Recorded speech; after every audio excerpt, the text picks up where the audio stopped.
రండి రండి.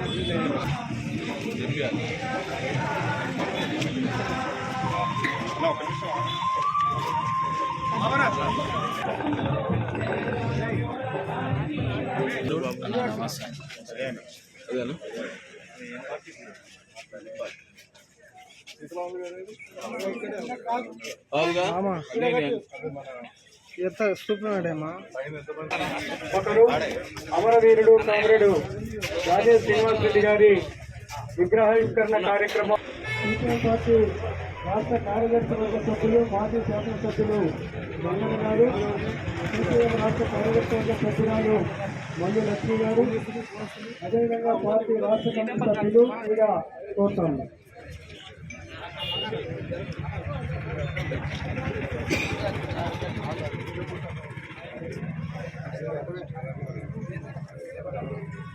అమరవీరుల ఆశయాలను కామ్రేడ్ గాజేసి నన్న ఆశయాలను కామ్రేడ్ గాజేసి నన్న ఆశయాలను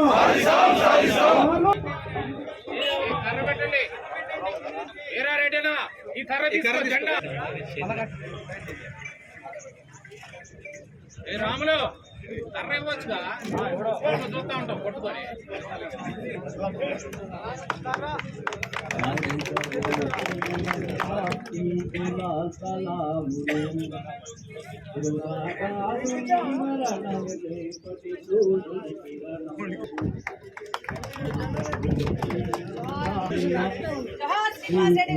జోహార్ జోహార్.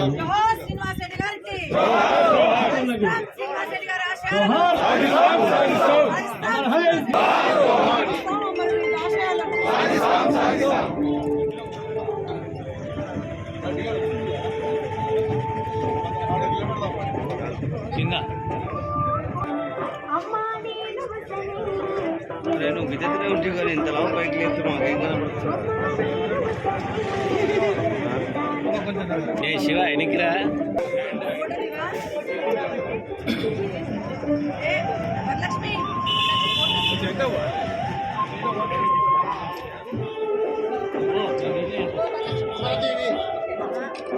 రాజేష్ శ్రీనివాస్ రెడ్డి గారి శిలాఫలకాన్ని రాష్ట్ర కార్యదర్శి సెక్రటరీ సభ్యులు సీతారామన్ గారు, కేంద్ర కమిటీ సభ్యులు ఆవిష్కరణ చేయాల్సిందిగా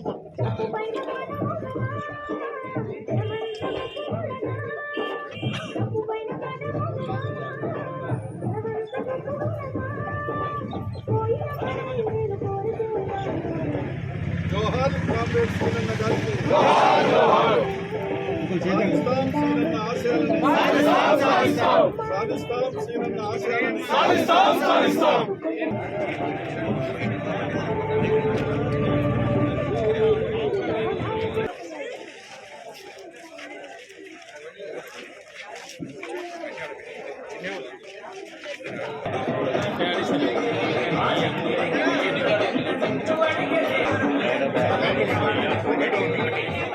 సభ్యులు కామ్రేడ్ చెరుపల్లి సీతారాములు గారిని వేదిక మీదకి రావాల్సిందిగా కోరుతున్నాం.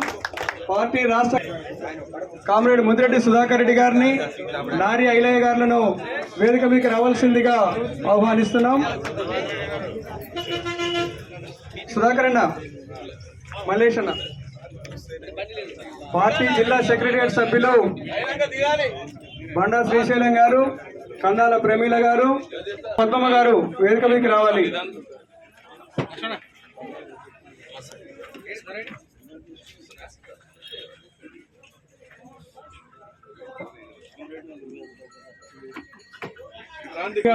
కోరుతున్నాం.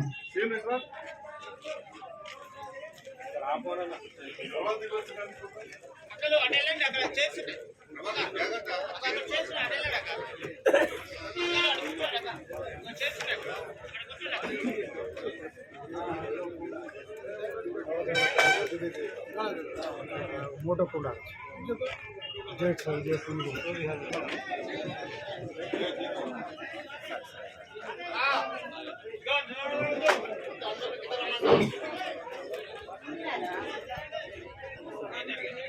కామ్రేడ్స్, అమరవీరుడు గాదే ఈరోజు మనం ఈ ఆవిష్కరణ కార్యక్రమాన్ని లాగి ఆనాటి కాంగ్రెస్ పార్టీ గుండాలు హత్య చేసినటువంటి విషయం అందరికీ తెలుసు. 1982లో మార్చి 2వ తేదీ నాడు హత్యకు గురి కావడం అనేది జరిగింది.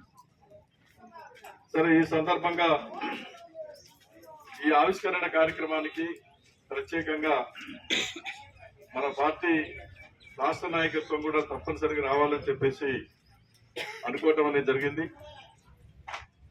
ఇప్పుడు మనం ఆవిష్కరించినటువంటి విగ్రహం ప్రత్యేకంగా మధు ప్రభాకర్, వాళ్ళ పెద్ద అబ్బాయి ప్రభాకర్ చాలా శ్రద్ధ తీసుకొని వాళ్ళ కుటుంబ సభ్యులు ఈ విగ్రహాన్ని ఖచ్చితంగా మా నాన్నగారి విగ్రహం అనేది ఇక్కడ ఏర్పాటు చేయాలి, మేమే దానికి అయ్యేటువంటి ఖర్చు అదంతా కూడా భరిస్తామని చెప్పేసి వాళ్ళే ఆర్డర్ ఇచ్చి చేయించడం అనేది జరిగింది.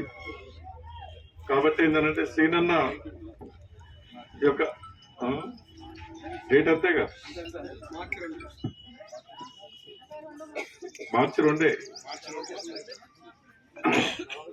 కాబట్టి ఈ కార్యక్రమానికి మనం ఎన్నో పని ఒత్తిళ్లున్నా కూడా రావాలని చెప్పి పిలవగానే మరి ఈ కార్యక్రమానికి హాజరై మరి ఈ సభలో ఈ ఆవిష్కరణ చేసినటువంటి మన పార్టీ రాష్ట్ర కార్యదర్శి కామ్రేడ్ తమ్మినేని గారు, పార్టీ కేంద్ర కమిటీ సభ్యులు సీతారాములు గారు, రాష్ట్ర కార్యదర్శి వర్గ సభ్యురాలు సోదరు లక్ష్మి గారు, అదేవిధంగా పార్టీ రాష్ట్ర కమిటీ సభ్యులు సుధాకర్ రెడ్డి గారు, వీరారెడ్డి గారు, ఐలయ్య గారు, సోదరుడు మల్లేష్ గారు. ఆయన చాలా డైనమిక్ లీడరు. ఆమనగల్లు లక్ష్మీపురం గ్రామానికి, లక్ష్మీదేవిగూడెం గ్రామానికి చెందినటువంటి వ్యక్తి.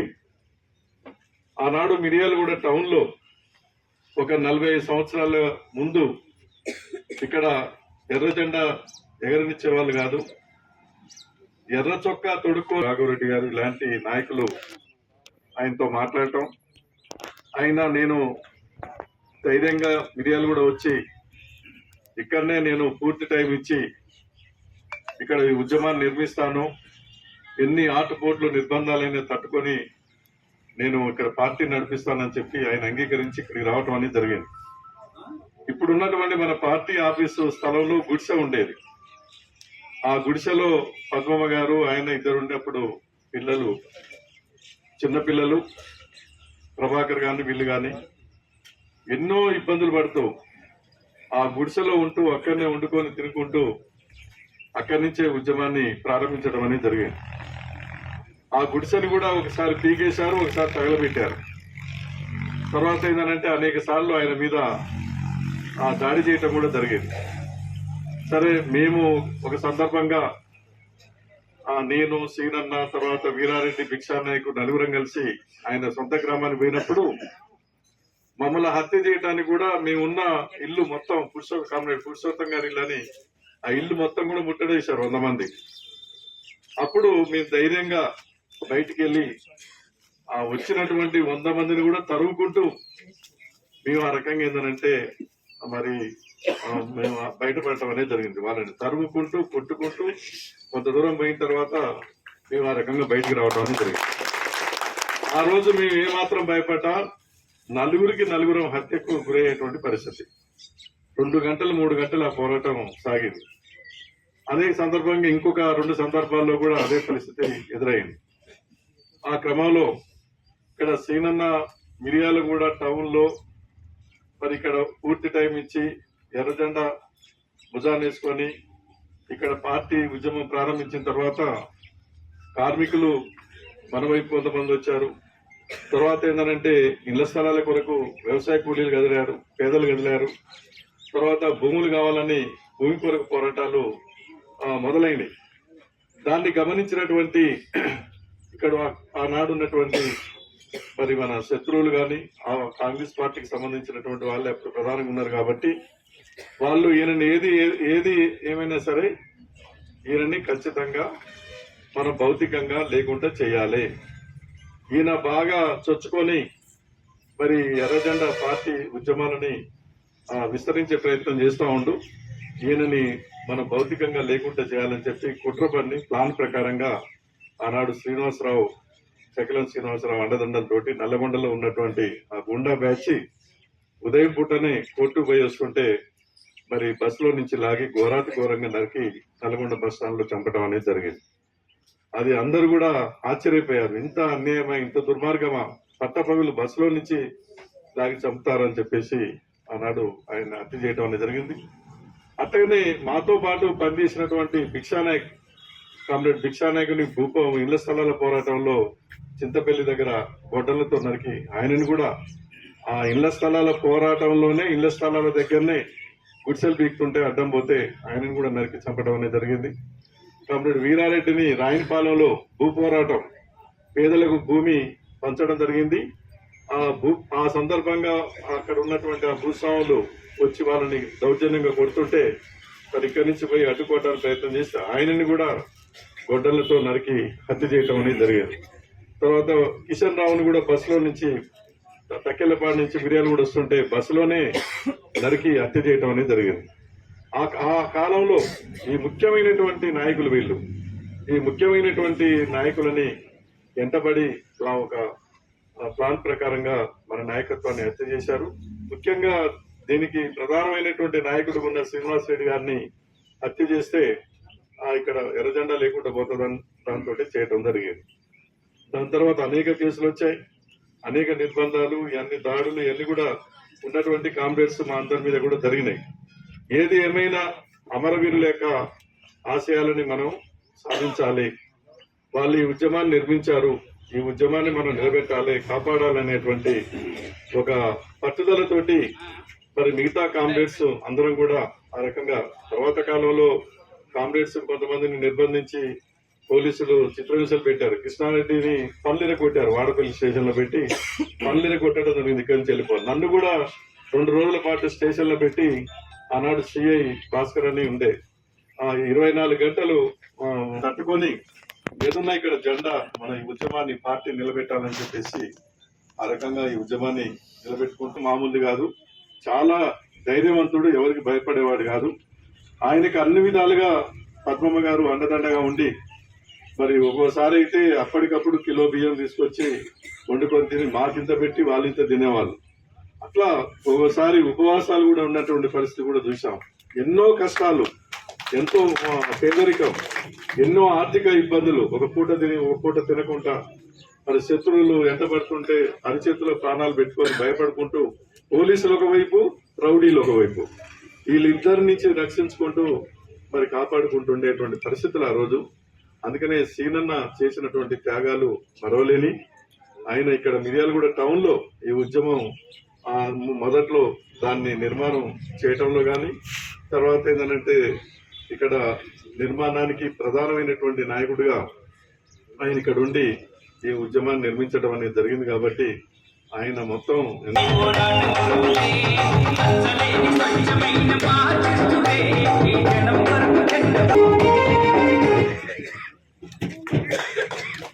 కార్యక్రమ అధ్యక్షులు, వేదికపై ఉన్న పార్టీ రాష్ట్ర నాయకత్వం, జిల్లా నాయకత్వం, ఇక్కడ హాజరైనటువంటి కామ్రేడ్స్, మిత్రులు, పాత్రికేయ మిత్రులు అందరికీ నమస్కారం.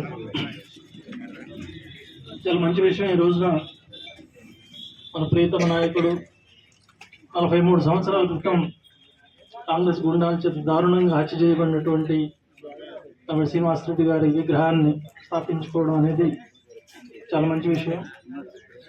విగ్రహం స్థాపించడం అంటే కొంతమంది బూర్జువా నాయకులు వాళ్ళ గొప్పతనాన్ని లేక వాళ్ళ హోదాని ప్రదర్శించడానికి విగ్రహాలు చేస్తుంటారు. కానీ మనం పెట్టే విగ్రహాలు అట్లాంటివి కావు.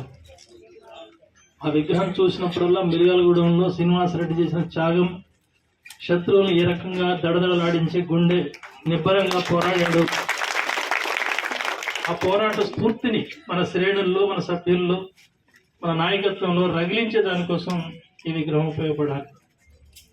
ఆ విగ్రహం ఇచ్చే స్ఫూర్తి ఆధారంగా రాబోయే కాలంలో మిర్యాలగూడెం ప్రాంతంలో ఉద్యమాలు నిర్మించడానికి కష్టజీవుల యొక్క పోరాటాలను ఉధృతం చేయడానికి మేమంతా పూనుకుంటేనే అప్పుడు ఈ సభకు కానీ ఈ విగ్రహానికి కానీ సార్థకత చేకూరుతుంది. అట్లా లేకుండా విగ్రహాన్ని అక్కడ పెట్టి ఒకరోజు దండేసి దండం పెట్టి తర్వాత మర్చిపోయే పని చేస్తే ఆ విగ్రహం క్షమించదు. శ్రీనివాసరెడ్డి గారు బాట ఏదైతే చూపించాడో దానికి న్యాయం జరగదు. ఈ విషయాన్ని కామెంట్స్ అందరూ దృష్టిలో పెట్టుకోవాలి. వాస్తవానికి ఈ రోజున ఏ నిర్బంధం అయితే శ్రీనివాసరెడ్డి గారిని హత్య చేసిందో, ఏ నిర్బంధం అయితే ఒక శ్రీనివాసరెడ్డి గారే కాదు నల్గొండ జిల్లాలో, ఖమ్మం జిల్లాలో, వరంగల్ ఇట్లాంటి ప్రాంతాల్లో అనేక వందల మంది మన కామ్రేడ్స్ని బలి తీసుకుందో, ఏ నిర్బంధం అయితే దేశవ్యాప్తంగా మన ఉద్యమాన్ని బెంగాల్ కావచ్చు, కేరళ కావచ్చు, త్రిపుర కావచ్చు అనేక ఇబ్బందులు పాలు చేసిందో, లక్షల మందిని వేల మందిని ఇక్కట్ల పాలు చేసిందో, ఆ నిర్బంధం ఇవాళ మనకు కొత్త కాదు. మనకు మాత్రమే కాదు, ఎర్ర జెండా కూడా కొత్త కాదు. హిట్లర్ కాలం నుంచి కూడా ఎర్ర జెండాని నాశనం చేయాలని, జెండా లేకుండా చేయాలని శ్రీనివాసరెడ్డి గారిని చంపితే ఎలా అయితే మిర్యాలగూడెంలో ఎర్ర జెండా లేకుండా పోతుందో అట్లాగే భారతదేశంలో లేకుండా చేయాలని చేసిన ప్రయత్నాలు ప్రపంచంలోనే లక్షల మంది కమ్యూనిస్టులు ఊచకోత కోసిన సందర్భాలు ఉన్నాయి. మీకు ఒక ఉదాహరణ చెప్పాలంటే పారిస్ కమ్యూన్ 1871లో ఫ్రెంచ్ దేశంలో పారిస్ అనే ఒక పట్టణం, ఆ ఒక్క పట్టణం కమ్యూనిస్టుల వశమైంది. ఈ భూమి మీద మొట్టమొదటిసారిగా కమ్యూనిస్టుల పరిపాలన వచ్చింది పారిస్లో. అది 70 రోజులు ఉంది. ఈ 70 రోజుల్లో వాళ్ళు సోషలిజం రుచి చూపించారు ప్రజలకి. విద్య విషయంలో, వైద్యం విషయంలో, బ్యాంకుల్లో స్వేచ్ఛ విషయంలో, ప్రజాస్వామ్యం విషయంలో అన్ని రకాలుగా ప్రత్యామ్నాయ విధానాన్ని ప్రజల ముందు తీసుకొచ్చారు. అప్పటి వరకు చూసినటువంటి బూర్జువాలు, పెట్టుబడిదారులు ఈ కమ్యూనిస్టులు ఇలాగే పరిపాలన చేస్తే ఇప్పటి వరకు భూప్రపంచంలో ఏ దేశంలో కూడా ఇట్లాంటి మంచి పరిపాలన లేదు. ప్రజలందరికీ సమాన అవకాశాలు ఇచ్చినటువంటి ప్రభుత్వం లేదు. ఈ ప్రభుత్వం ఇలాగే ఉంటే, కళ్ళకు కనపడుతుంటే ప్రపంచంలో ఉన్న మిగతా దేశాలన్నీ ఈ దేశాన్ని చూసి నేర్చుకుంటాయి. ఈ కమ్యూనిస్ట్ పాఠాలు అన్ని దేశాలకు పాకుతాయి. కాబట్టి ఏ కుట్ర చేసైనా సరే దాన్ని కూలగొట్టాలి. ఇవాళ బెంగాల్, కేరళ, త్రిపుర ఉద్యమాలు నాశనం చేయడానికి చేసిన కుట్రలే కాదు. ప్రపంచంలోనే 1870 అంటే దాదాపు 150 సంవత్సరాలు. 150 సంవత్సరాల క్రితమే ఇట్లాంటి కుట్రలు కమ్యూనిస్ట్ ఉద్యమానికి వ్యతిరేకంగా జరిగినాయి. పారిస్ ఉద్యమాన్ని నాశనం చేయడం మాత్రమే కాదు, ఇట్లాంటి కమ్యూనిస్టులు ఎక్కడున్నా సరే, ఏ దేశంలో ఉన్నా సరే వాళ్ళు అక్కడ విప్లవాన్ని పుట్టిస్తారు, ప్రజలను చైతన్యవంతం చేస్తారు, తెలివి నేర్పుతారు, సమానత్వం కోసం పోరాడతారు. అందుకని ప్రపంచంలో ఎక్కడా కమ్యూనిస్ట్ లేకుండా చేయాలని దాదాపు 25 దేశాల్లో లక్షల మంది కమ్యూనిస్టులను పట్టుకుని వచ్చబోదు కోసారు. ఇవాళ మనకు నిర్బంధం అంటే మనం ఓడిపోయినాం అనుకుంటున్నాం, లేదు బలహీనపడ్డాం అనుకుంటున్నాం, ఓట్లు తగ్గినాయి అనుకుంటున్నాం. ఓట్లు తగ్గినా, బలహీనపడినా మన గౌరవానికి ఏం బలం తగ్గలేదు. బజారుకి పోతే మళ్ళీ కమ్యూనిస్టులు అంటే వాళ్ళరా నిజమైన వాళ్ళు, నిజాయితీ వాళ్ళు అని మనం పొగిడే వాళ్ళు కనపడుతున్నారు. కనపడితే మిగతా వాళ్ళకి పెడతారో లేదు కానీ మనకు నమస్కారాలు కూడా ఎక్కువ ఉంటాయి. అట్లాంటి విలువ ఉంది మనకి. కానీ ఈ రోజుల్లో కూడా మన వాళ్ళు కొంత బాధపడుతుంటారు. అయ్యో ఈ సీటు పోయింది, ఆ ఓటు రాలేదు, ఈ పంచాయతీ ఓడిపోయింది, ఆ సొసైటీ గెలవలేదు అని. కానీ మీరు ఒక్కసారి గుర్తు చేసుకోండి, మన తాతలు ముత్తాతలు పారిస్ కమ్యూన్ రోజుల్లో లక్షల మంది ఎక్కడ ఏ దేశంలో కమ్యూనిస్ట్ ఉన్నా, ఎర్ర జెండా కనపడ్డా, ఎర్ర చొక్కా కనపడ్డా, ఇప్పుడు శ్రీనివాసరెడ్డి గారిని ఎట్లయితే లేదు మిర్యాలగూడెం టౌన్లో ఎర్ర చొక్కా కనబడితే తరిమి కొట్టారో, ఒకప్పుడు తరిమి కొట్టడం కాదు, నరకటమే, చంపడమే. ఆ రకమైనటువంటి చరిత్ర ప్రపంచ కమ్యూనిస్ట్ ఉద్యమంలో జరిగింది. కానీ అట్లాంటి దేశాలన్నింటిలో కూడా కమ్యూనిస్టులకు అయిపోయారు, చచ్చిపోయారు, అందరూ గ్యాస్ ఛాంబర్లు పెట్టి చంపేశాం అని అనుకున్న తర్వాత మళ్ళీ అక్కడెక్కడ కమ్యూనిస్టులు పుడుతూనే ఉన్నారు, పెరుగుతూనే ఉన్నారు, ఎర్ర జెండా ముందుకు వస్తూనే ఉంది. ఇది చరిత్ర. ఎందుకని బంతి అంత కింద కొడితే అంత గట్టిగా పైకి లేస్తుంది అంటాం. నిర్బంధం ఎంత గట్టిగా ప్రయోగం చేస్తే బూర్జువాలు. కాబట్టి విద్య కానీ, వైద్యం కానీ, ఉపాధి కానీ, భూమి కానీ, ఉద్యోగం కానీ, ఉద్యోగం ఉన్నవాడికి జీతం కానీ, లేదు ఇవన్నీ ఉన్నవాడికి కుల వ్యత్యాసం లేకుండా గౌరవం కానీ, ఇవేవి కూడా బూర్జువా సమాజాల్లో లేవు. అది ఇవ్వగలిగింది, ఆ గ్యారెంటీ చూపగలిగింది ఒక ఎర్ర జెండా మాత్రమే, కమ్యూనిస్ట్ సిద్ధాంతం మాత్రమే. అందుకే ప్రతి చోట ఎంత దెబ్బతిన్నా సరే మళ్ళీ మళ్ళీ ఆ ఆకలి కోసం పోరాడేవాళ్ళు, నిరుద్యోగానికి వ్యతిరేకంగా నిలబడేవాళ్ళు, నిర్బంధాన్ని తట్టుకొని ముందుకు సాగేవాళ్ళు ఎవరు అంటే కమ్యూనిస్టులు. ఆ కమ్యూనిస్టులు ఎక్కడున్నారు? ట్రంప్ గారికి మా మోడీ గారికి మంచి ఫ్రెండ్షిప్ ఉంది, అందుకే ఆయన వచ్చిండంటే ఇక్కడ ఇండియాకు పంట పండుతుందన్నారు.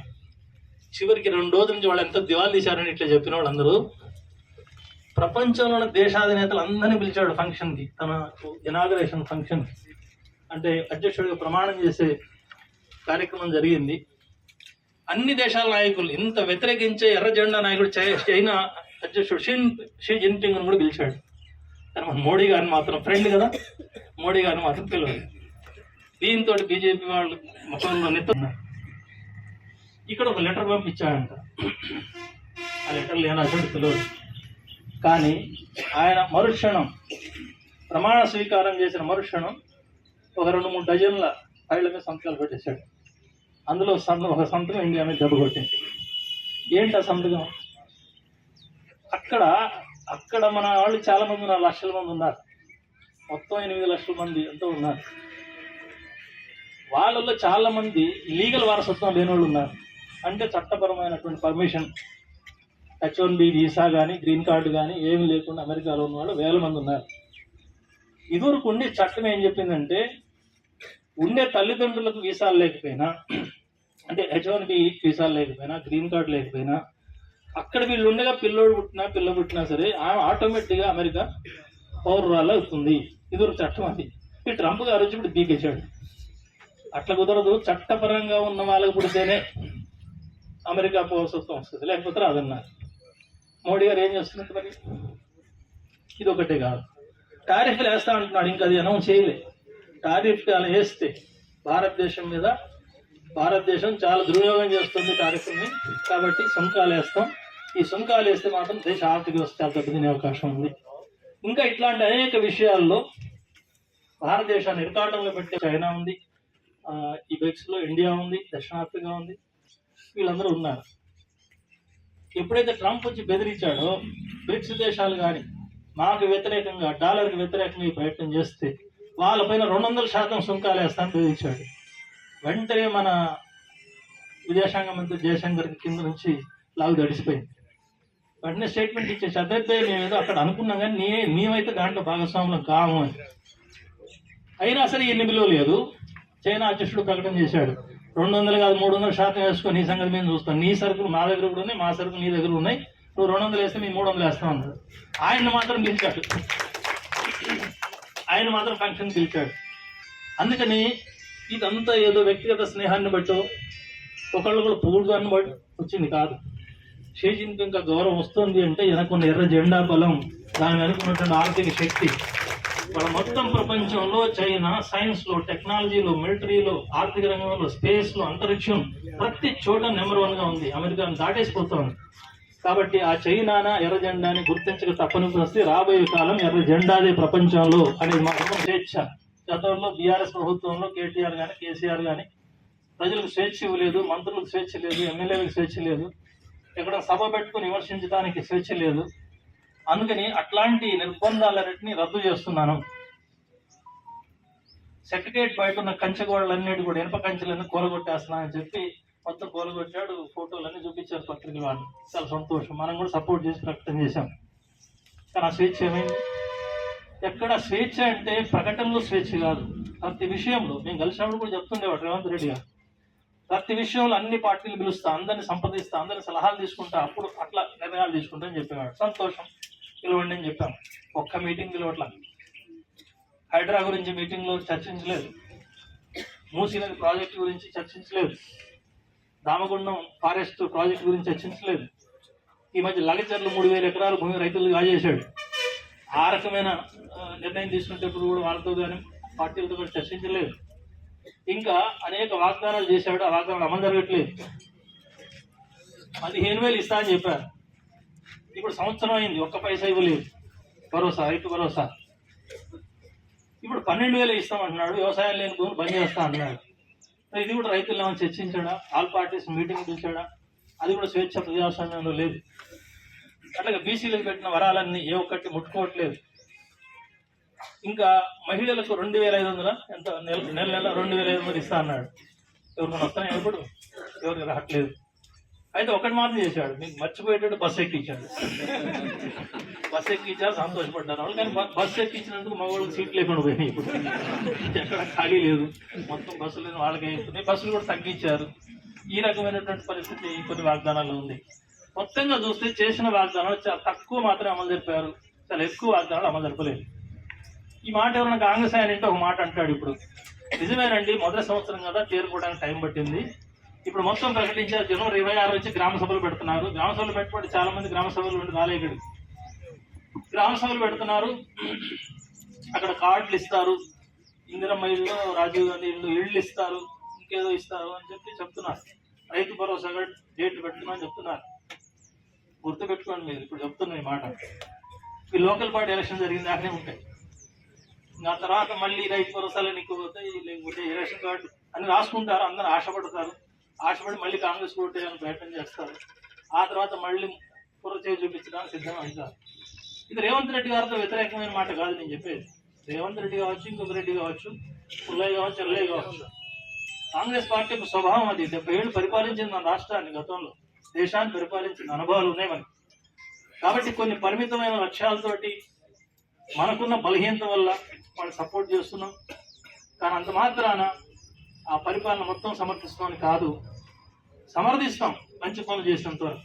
కానీ ప్రజలకు వ్యతిరేకంగా, ప్రజలకు నొప్పి కలిగించే ఏ పని చేసినా సరే ఖచ్చితంగా బొట్లో చేసి నిలేసే దానికి కమ్యూనిస్ట్ పార్టీ ఉంటుంది. ఆ రకంగా పోరాటాలు చేస్తుంది కమ్యూనిస్ట్ పార్టీ. మనం లగచర్లో ఏం జరిగింది, 3000 కదా కాయ వస్తుంది, మనం ఊరుకోలేదు. పండుగకి వెళ్ళాం, అందరు పోయిన వాళ్ళందరూ అరెస్ట్ చేశారు. మనం చెప్తాం అరెస్ట్ చేయండి మమ్మల్ని కూడా, మేము తక్కువ కూడా అనుకుంటున్నారు, సీట్లలో ఓట్లలోనే తక్కువ, మాకు గోల్ చేయడం మేమే నెంబర్ 1 అందరూ చెప్తే.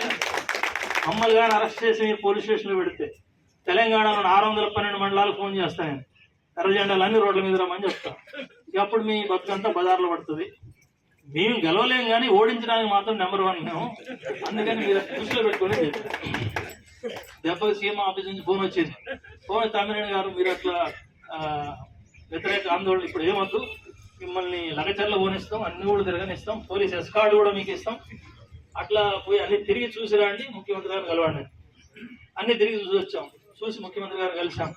అయ్యా ఇది పరిస్థితి, వాళ్ళు పేదవాళ్ళు, గిరిజనులు, లంబాడీలు, వాళ్ళ భూములు గాలి చేయడం పాపం, ఇది చట్టం కూడా ఒప్పుకోదు. 2 పంటలు పండే భూములు తీసుకోవడానికి చట్టం ఒప్పుకోదు. ఈ విషయాలు చెప్పిన తర్వాత ఈ లాభం లేదనుకున్నాడు.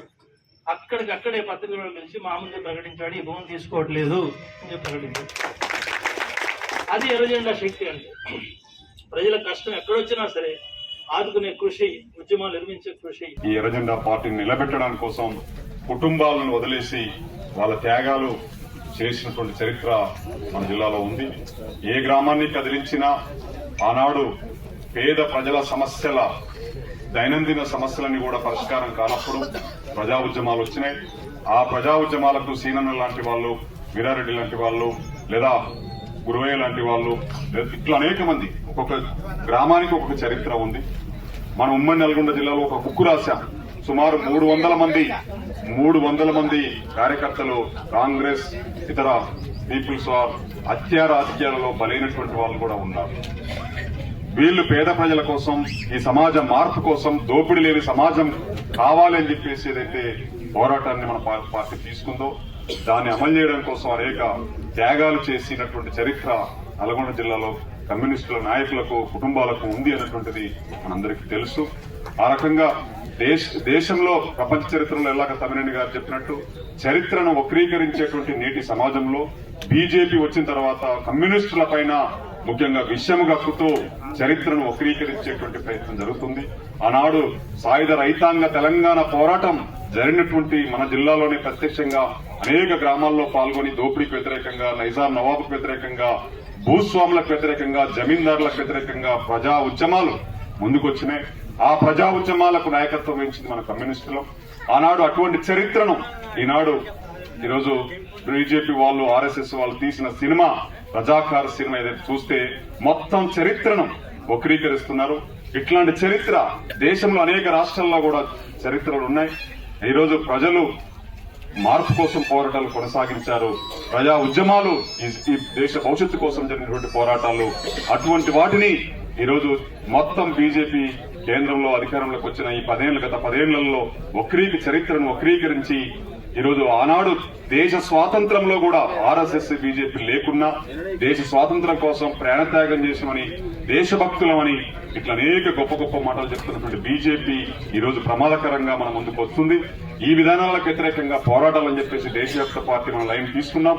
ఇప్పుడు దానికి వ్యతిరేకంగా కాంగ్రెస్ పార్టీ కూడా ఈనాడు భూస్వాము జమీందారుల పార్టీ, ఆ పార్టీ హత్యా రాజకీయాలు కమ్యూనిస్టులను అంతం చేస్తే ఈరోజు ఇక్కడ ఎర్ర జెండా కానొస్తే గెలివి కొట్టే రోజులలో ఇక్కడికి రావటం అనేది జరిగింది.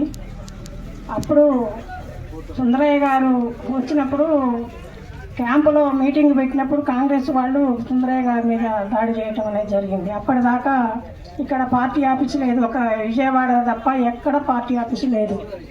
అప్పుడు ఇట్లా ఉంటే మన నాయకులకు రక్షణ లేదు అని ఒక ముగ్గురు దగ్గర సందా వసూలు చేసి ఆఫీసు జాగా కొనటం అనేది జరిగింది. జరిగినాక 75లో నన్ను మిర్యాలగూడెం తీసుకురావడానికి మా నాన్నగారికి ఇట్లా చెప్తే పంపించడని ఆరోగ్యం చూపించి మళ్ళీ పంపిస్తా అని చెప్పి నన్ను తీసుకురావడం అనేది జరిగింది మిర్యాలగూడెం. అప్పుడు కొన్న ముస్లిం వాళ్ళ స్థలం అది. అలా మట్టి గోడలు, రేకుల రూములు ఉన్నాయి. ఆ రేకుల రూములో ఉంచినప్పుడు అప్పుడు నాకు బయటికి వెళ్ళటం ఆచార ప్రకారంగా ఉన్న కుటుంబాల నుంచి వచ్చినామని కాబట్టి బయటికి వెళ్ళి మాట్లాడటం అనేది తెలియదు. 1 సంవత్సరం దాకా ఇబ్బంది పడ్డాడు. అప్పుడు విఎన్ గారు ఏమన్నాడంటే, అమ్మ ఇంకెన్నాళ్ళు ఈ ఆచారాలు పాటిస్తారు, బయటికి వెళ్ళి ఉన్నారు లేరు ఎవరన్నా వస్తే అని చెప్పడానికి ఏంది అని విఎన్ గారు చెప్పిన తర్వాత 1 సంవత్సరం తర్వాత బయటికి వెళ్ళి ఉన్నారు లేరు అని చెప్పడం అనేది జరిగింది. ఆ తర్వాత వాళ్ళ ఇల్లు తీసేసి వాళ్ళకు రేకులు వాళ్ళకి ఇచ్చేసి తర్వాత జమ్మి ఆఫీసు వేయటం అనేది జరిగింది. ఆ జమ్మి ఆఫీసులోనే ఉన్నప్పుడు మా చిన్న బాబు అక్కడే జమ్మి ఆఫీసులోనే పుట్టాడు. ఆ తర్వాత ఎక్కడ మన నాయకులందరూ చెప్పినట్టుగా ఎక్కడ ప్రభుత్వ భూములు ఉన్నాయో అవి గమనించి పేదవాళ్లకు 2 ఎకరాల భూమి 2 గుంటల ఇంటి జాగా ఇవాళ మన టౌన్లో ఉన్నది సుందర్ నగరు, బాబూజీ నగరు, ప్రకాష్ నగరు, ముత్తిరెడ్డి కుంట, రాజీవ్ నగరు, ఇవన్నీ కూడా 2 గుంటల ఇంటి జాగాలు ఇచ్చి పేదవాళ్ళకి ఇంటి వేయించడం అనేది జరిగింది. ఆ తర్వాత జమ్మి ఆఫీసు ఉన్నప్పుడు ఆఫీసు మీద ఒక 200 మంది దాడి చేయడానికి రావడం అనేది జరిగింది. అప్పటికి ఒక 2 కిలోల బియ్యం వండి తలా ఒక్కింత పెట్టినా తినుకుంటా కూర్చున్నారు ఒక 7-8 మంది మన కార్యకర్తలు. వాళ్ళు వచ్చినప్పుడు ఈ 7-8 మంది కూడా ఎంటబడి రోడ్డు దాకా వాళ్ళని గెదటం అనేది జరిగింది. ఆ రకంగా క్షణం బయటికి పోయి ఇంటికి వచ్చేదాకా రక్షణ లేకుండా కార్యకర్తల్ని కాపాడుకుంటూ ఒక కన్న బిడ్డల్లాగా కార్యకర్తలు ఎవరైనా వచ్చినా వాళ్ళ సమస్య అడిగి పరిష్కారం చేసి మళ్ళీ రేపు రా అని చెప్పేది. అట్లా వచ్చిన వాళ్ళు మళ్ళీ రాకుండా పోయేవాళ్ళు కాదు. అదే ఊకనా ఎంట తిరుగుతూ ఉన్నారు. వాళ్ళ ఇంట్లో భార్య భర్తలు పిల్లలు ఇబ్బందులు పడతారని ఒకడ బియ్యం తెస్తే ఇంటికి ఒక 5 కిలోలు బియ్యం పద్మ అని పిలిచేది. ఆ రోజుల్లో కూడా పద్మ వాళ్ళకి బియ్యం కొలిసి అంటే ఒక్కొక్క కుటుంబానికి 5 కిలోలు బియ్యం కొలిసి ఇచ్చేది. 1 కిలో ఇంటే వండేదాన్ని. ఆ కిలో వండినాక ఒక 7-8 మందిని ఎంట పెట్టుకొచ్చి పద్మ అన్నం పెట్టలేదు. ఆ వండిందే గింతంతా ఇంతమందిని ఎంట పెట్టుకొచ్చింది ఎట్ట పెడతాదని చుట్టుపక్కల ఉన్నోళ్ళు వాళ్ళ గిన్నెలు తెచ్చి వాళ్ళు చూడకుండా తెచ్చిపెట్టేది.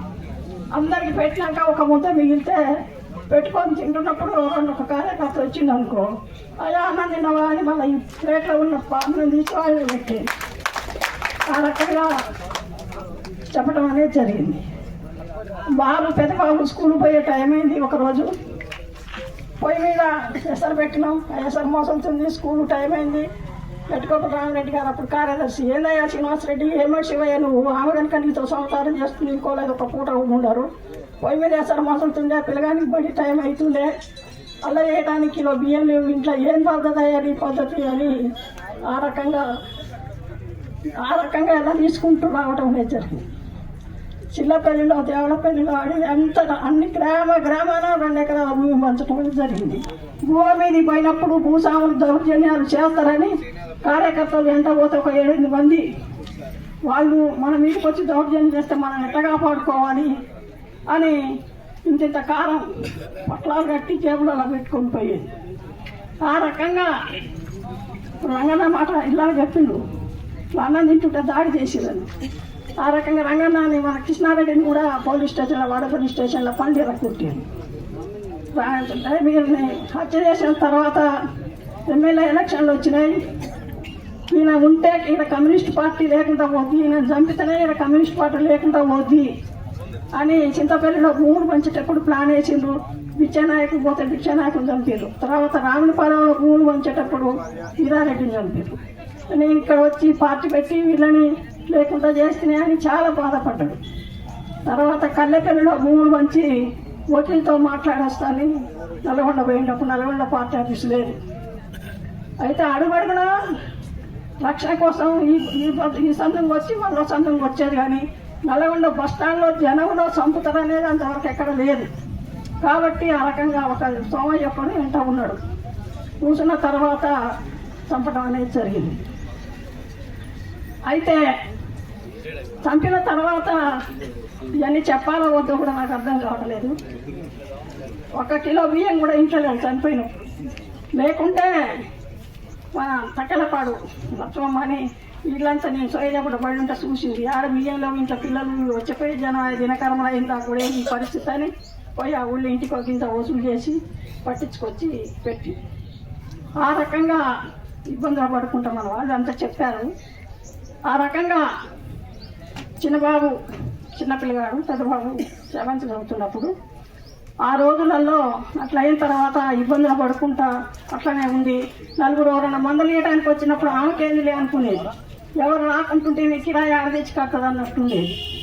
అట్లా ఇబ్బందులు పడుకుంటా ఉంటుంటే ఒక నాయకుడు సరే పేరొద్దు ఇప్పుడు, అమ్మ ఎందుకమ్మా ఇన్ని బాధలు పడుకుంటే ఉండటం తల్లిగారింటికి అత్తగారింటికి ఒక్కొక్క అని అంటే నేను ఒకటే అన్నా, నేను నా భర్త ఆశయాల కోసం పనిచేస్తా.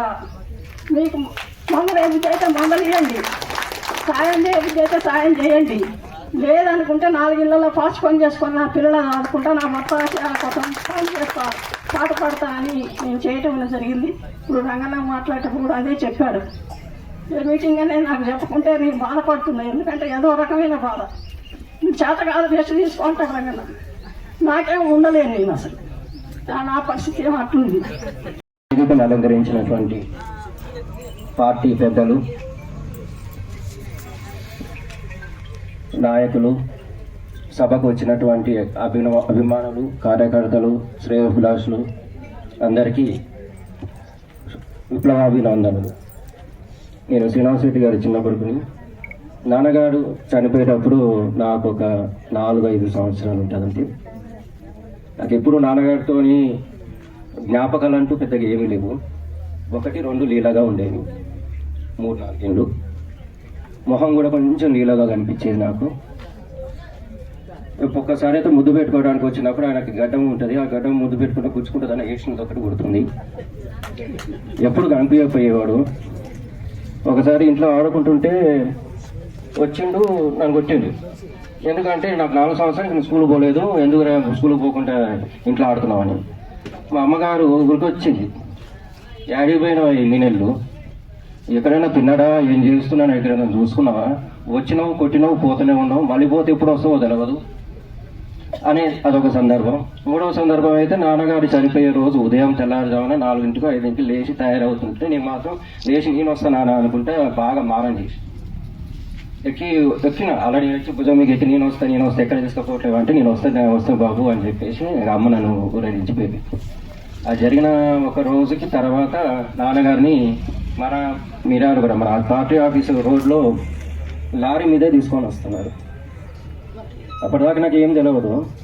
అందరు తీసుకెళ్ళి అమ్మ దగ్గర కూర్చుంటే అమ్మ నాన్న ఎందుకంటే ఆడ కూర్చోబెట్టారు అంటే నాన్నని చంపేసి అంటే అప్పుడు నాన్నని చంపేసి చచ్చిపోయిన అవగాహన అది ఏమి కూడా నాకు తెలియదు. చచ్చిపోయిన విషయం కూడా నాకు తెలియదు. అంటే దాని అర్థం ఏందో కూడా తెలియదు. తర్వాత చనిపోయిన తర్వాత ఒక 2 రోజులు ఆఫీసుల్లో ఉంచి ఆ మంచుగడ్డలలో గడ్డి పెట్టి అక్కడనే పెట్టి 2-3 రోజులు చుట్టూ జనాల సందర్శన కోసం చాలా మంది వచ్చేది. ఊళ్ళో నుంచి చాలా మంది జనం వచ్చి ఉంటారు. వచ్చి మమ్మల్ని చూసి అయ్యో పాప ఇంత చిన్న పిల్లలు. తర్వాత ఎంతసేపు అయింది 2 రోజులు అయితే ఇంకా లేవట్లేదు అని చెప్పి అందరూ చుట్టూ ఆ రోజు ఏం చేసేదంటే మన నాన్నగారి చుట్టూ మన పాటలు పాడుకుంటూ చప్పట్లతో పాటలు పాడుకుంటూ చూస్తుంటుంటే నేను పోయి అందరూ ఇట్లా వచ్చి పాట పాడుతున్నారు, మరి నువ్వేంది నాన్న లేవట్లేదు ఏంది, అందరూ అక్కడ పోయి అక్కడ నిలబడి ఇంకా నాన్న లేవట్లేదు అని చెప్పేసరికి అమ్మ వచ్చి గట్టిగా పట్టుకొని ఏడ్చాడు. ఇవన్నీ నాకు నాన్నగారితో నా జ్ఞాపకంలో ఉన్నాయి, ఈరోజు మీకు పంచుకుంటున్నాం. ఇక తర్వాత ఇక మేము చదువులు అంటూ లేకపోతే ఇక మాకున్నటువంటి ఇబ్బందులు అవి మేము గడిపించుకుంటూ ఉంటున్నాం. కానీ ప్రతిరోజు ఇంటి నిండా జనాలు. అప్పుడు నాకు అందరు మావయ్యలు, అమ్మమ్మలు, తాతయ్యలు, బిఎన్ రెడ్డి తాత, సరోజమ్మ, రంగారెడ్డి మామ, అందరూ నాకు ఊరంతా చుట్టాలి. ఆ చుట్టాలు ఊళ్ళో ఎక్కడికి పోయినా కూడా చుట్టాలి. ఇదేంటంటే ఓన్లీ ఒక పార్టీ కుటుంబం, పార్టీలో ఉన్న వాళ్ళందరూ కూడా కుటుంబ సభ్యుల్లాగా అందరం గడుపుతూ ఏ రోజు కూడా ఎట్లుంటుంది అంటే లోటు ఉండదు. ఎప్పుడు కూడా ఏం చేస్తారంటే జనాలలా పొద్దున్నేసమ్మ జీవులు తీసుకుని నాన్నగారు అందరూ కలిసి నాన్నగారు అంటారు మన పార్టీ కార్యకర్తలతో సహా ఎప్పుడు సమావేశాలు, పాటలు, సందర్భాలు ఇవే జరుగుతుంటాయి. ఇంటి నిండా చర్చలు, ఎక్కడైనా ఎవరైనా పెద్ద పెద్ద భౌతిక హత్యలు జరుగుతుంటాయి, ఇంటి నిండా జనాలు ఉన్నాయి. అట్లా ప్రతిరోజు ప్రతి క్షణంలో పార్టీలో గడుపుతూ పార్టీలో గెలుపుతూ వచ్చినాం. ఆయన ఆశయాలు, మా నాన్నగారి ఆశయాలు అనేది, వాళ్ళు చేసే పోరాటాలు అనేవి మాకు ఎవరైనా ఒకటి చెప్తే తప్ప మేము కూడా తెలుసుకునే రోజులు ఉండేవి. సరే, అంత పెద్ద కుటుంబం, అంత పెద్ద చరిత్ర కలిగిన వ్యక్తి, నిజాయితీ కలిగిన వ్యక్తి, ఆయన కుటుంబంలో ఆయన కడుపు పుట్టినందుకు చాలా గర్వపడుతున్నాను. అదేవిధంగా ఆయన ఆశయాలని కూడా కొనసాగిస్తూ పార్టీ పరంగా కూడా నిర్మాణంలో మా బాధ్యత వహిస్తూ నాన్నగారి పేరు మీద చాలా పనులు చేద్దాం అనుకుంటున్నాం. మేము అన్నయ్య వాళ్ళకి స్వచ్ఛంద పనులు కావచ్చండి, పార్టీకి పరంగా కాదండి, నాన్నగారి లేని లోటును తీర్చడానికి మా వంతు మేము ప్రయత్నం చేస్తాము. మేము కూడా పార్టీలో మన నాయకులకు, మన కార్యకర్తలకు, అభిమానులకు అందరికీ నా కృతజ్ఞతలు. నేను నాతోటి 72 ఇక్కడ వచ్చిన కాంచి కూడా నాకు మన రాజకీయ పార్టీ నిర్మాణం కాంచి కూడా ఇప్పటివరకు కూడా పూర్తిగా అవగాహన ఉన్నది. నాన్నని నేను ఎప్పుడైనా వారం 10 రోజులకి చూసేవాడిని, అది కూడా జనం మధ్యలో చూసేవాడిని. లేకుంటే నైట్ పడుకున్నప్పుడు లేకుండా వెళ్ళిపోయేది. ఎప్పుడు చూసినప్పుడు రాజకీయ గొడవలు విపరీతంగా అయ్యేది. మేము స్కూల్ నుంచి వచ్చి ఆఫీస్కి వచ్చేసరికి ఆడెవరో ఒక కాలు ఇరిగో, చెయ్యిరిగో, తలగొయిలో అట్లా అవుతుంటుండేది. పూర్తిగా ఆ రకమైన వాతావరణం ఉండేది. అందులో నాన్నగారు కూడా ఎక్కడ కానీ ఈ పేద ప్రజల కంటే పక్షపాతి, పేద ప్రజలకి వాళ్ళకి ఏదైనా చేయాలి, భూస్వాములకు పూర్తి వ్యతిరేకం. ఏది కావాలన్నా మన భూమి తినాలన్నా భూమి కావాలి, భూమి కావాలంటే భూస్వాముల చేతులు ఉంది. ఆ భూస్వాముల భూముల్ని పేదలకు వస్తే వాళ్ళకు భూమి వస్తుంది. నీడ కూడు గుడ్డ నీడ అనే దాంతో పూర్తిగా శ్రామిక వర్గ రాజ్య స్థాపన కోసము విప్లవ మార్గం ఎంచుకొని పూర్తిగా ఎక్కడ అన్యాయం జరిగినా కానీ దాన్ని కరాఖండిగా దాన్ని ఖండించుకుంటూ, వ్యతిరేకించుకుంటూ, ఎదిరించుకుంటూ, పోరాడుకుంటూ ముందుకెళ్ళింది. ఎక్కడ కూడా ప్రజా పోరాటాలు వెనకడుగు వేయలేదు. ఏనాడు కూడా కుటుంబము, పిల్లలు, ప్రాణం గురించి కూడా ఆలోచించలేదు. పార్టీ నిర్మాణం చేసుకుంటూ, పార్టీ కార్యకర్తలు, పిల్లలుగా పార్టీ ఒక కుటుంబంగా పోరాటం చేసాడు. ఆ పోరాటంలో అతను ఎక్కడ రాజీ పడలేదు. 1% రాజీ పడి, పైస అంటే ఆశ లేదు, ప్రాణం అంటే తీపి లేదు. ఆ పోరాటంలో అదే విధంగా పోయేసి అనుకునేది చాలా. మనం ఎప్పుడున్నా పోయేవాళ్ళమే. పోయేటప్పుడు ఎంతమందికైనా న్యాయం చేసుకోవాలి, అంతేగాని ఇక్కడ మనం రాజీ పడదాము, పదవి కావాలి, ఇది కావాలి, కేవలం ఏ పదవి లేకుండా ఒక కార్యకర్తని ఆ స్టేషన్ పట్టుకెళ్తే నిమిషం శ్రీనివాసరెడ్డి వెళ్ళిపోయిందంటే గత వెంబటే మా కార్యకర్త ఎందుకన్నా చేశారు, విడిచిపెట్టాను, లేదా మీకు మొత్తం మీకు ధర్నా చేస్తాం, మీకు పోలీస్ స్టేషన్ అంతా. కార్యకర్తని గంట సేపు కూడా స్టేషన్లో ఉండనిచ్చేవాడు కాదు. అక్రమంగా నిర్బంధించి చేసేప్పుడు ఏ తప్పు చేసిండు మీరు ఇచ్చేయని చెప్పేసి అనేది. ఇప్పుడు కార్యకర్తల కుటుంబాలని కూడా కుటుంబంలో ఏ కార్యకర్తకి ఇంట్లో అన్నం లేకున్నా నువ్వు ఇక్కడ తిన్నావు, నువ్వు ఇక్కడ చేసిపోయినావు, మరి ఇంటికాడ బియ్యం ఉన్నాయా లేవా అని అడిగి వాళ్ళ కుటుంబాలకు అట్లా ఆ విధంగా చాదుకుంటూ చేసుకొచ్చారు. అప్పుడున్న పరిస్థితులలో రౌడీజాన్ని వ్యతిరేకంగా యువకుల్ని మొత్తం కూడా అభిదయభావం యువకుల్ని అందరినీ కూడా చేరదీసి ఆ క్రమంలో వచ్చింది. మన ఇప్పుడు భిక్షానాయక్ కాంగ్రెస్ కార్యకర్త మాధవరెడ్డి హత్య టైంలో అనుమానంతో అరెస్ట్ చేశారు. అలాంటి తప్పుడు ఇదని చెప్పేసి కార్యకర్తలు విడిపించి తీసుకొచ్చి పార్టీలకు తీసుకొచ్చారు. ఒక్కొక్కట్లా మన రంగన్న, వీరారెడ్డి గారు, కృష్ణారెడ్డి గారు సమస్యల దగ్గర ఎక్కడ సమస్య ఉంటే అక్కడికి పోయేవాడు. శ్రీనివాసరెడ్డి గారు ఎక్కడ ఉండేదంటే ఆఫీసు, లేకుంటే గ్రామ పంచాయతీ, లేదా municipality office, RDO office, police station, అక్కడే ఆయన నివాసం. ఎక్కడంటే అక్కడే, ఎక్కడ ఉంటే అన్న ఎక్కడ ఉంటే అక్కడ 10 మంది, ఎక్కడ ఉంటే అక్కడ ఆఫీస్ అనేది పూర్తిగా ప్రజా సంక్షేమం, ప్రజల కోసం. ఆ రోజు ఇవాళ కొంతమంది ఉన్నారు, అంబేద్కర్ వాదంతో వస్తున్నారు, జ్యోతిబాబు పూలు అంటున్నారు, సంత సేవాలాలు అంటున్నారు. వాళ్ళ అందరూ కూడా కమ్యూనిస్టు నాయకుల రూపంలో ఉన్నారు. ఇవాళ మొత్తం భూస్వాములు వ్యతిరేకమవుతారు. భూస్వాములకు మొత్తం కూడా ఈ బలుగు పడిన వర్గాలు, ఈ బహుజన జాతులని చెప్తున్నారు. ఆ జాతులందరికీ అండ కమ్యూనిస్టు పార్టీ, కమ్యూనిస్టు నాయకులే. ఆ విధంగా చేసుకుంటూ పోరాటాలు చేసుకుంటూ పోయారు. సమయం ఇదైంది కానీ నాన్న ఆశయాలు, త్యాగాలు, మా ఆలోచన అదే, మా ఆచరణ అదే. ఎక్కడ కూడా మేము మార్క్సిజం అనే ఆలోచనకి పూర్తిగా బద్దుడు. అదేవిధంగా వెళ్తాము కూడా. ఇంకా నాన్న పేరు మీద మేము కార్యక్రమాలు చేస్తాము. అదనేది నేను ఈ విధంగా మనం చేస్తున్నాను. ఎట్టి బస్సులో నాన్నగారి, అమ్మగారి బాట విడవకుండా కష్టపడే వారికి, నష్టపడే వారికి న్యాయం చేయడమే కమ్యూనిస్టుల లక్ష్యం. తర్వాత సుధాకర్ రెడ్డి గారు, లక్ష్మి గారు, ప్రభావతి గారు, మరి మిగతా మహిళా నాయకులు, జిల్లా నాయకులు, కార్యదర్శులు, ప్రజా సంఘాల నాయకులు, మరి ప్రజలు అందరికి కూడా ధన్యవాదాలు తెలియజేస్తా ఉన్నాం. ఒక చిన్న విషయం, ఇక్కడ ఉద్యమం జరిగే రోజుల్లో శ్రీనివాసరెడ్డి గారు నాతో చెప్పిన సందర్భం ఏంటంటే 79లో నాకు ఎడ్యుకేషన్ అయిపోయినప్పుడు ఇక్కడ ప్రాక్టీస్ పెట్టండి, మీరు ఇక్కడ రమ్మని చెప్పేసి నాన్నగారి దగ్గరికి వచ్చిన సందర్భంగా నాకు కలిసి చెప్పారు. ఆ సందర్భంగా ఇక్కడికి వచ్చిపోవడం కూడా జరిగింది.